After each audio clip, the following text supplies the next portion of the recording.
ప్రతి అక్షరం ప్రజల పక్షం. HR9 న్యూస్ టీవీకి స్వాగతం, సుస్వాగతం.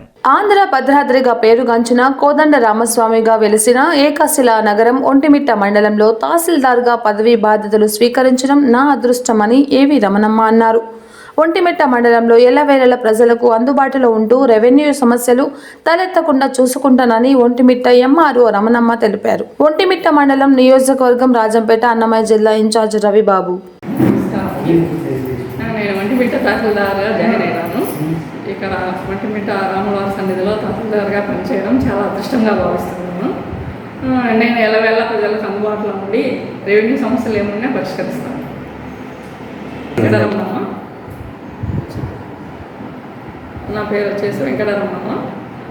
మా నేటివ్ ప్లేస్ బద్దే. చాగమారి నంద్యాల డిస్ట్రిక్ట్ చాగమారిలో చేసినాను తహసీల్దార్గా ఎలక్షన్ నిమిత్తం.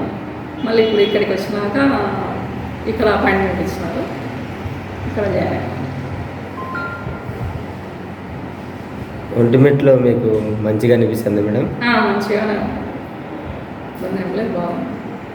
రాముని సన్నిధిలో పనిచేయడం, రాముని సన్నిధిలో పనిచేయడం అదృష్టంగా భావిస్తున్నాను. సమస్యలు ఏమొచ్చినా ఎదుర్కొని రెవెన్యూ పరంగా న్యాయం చేస్తాను.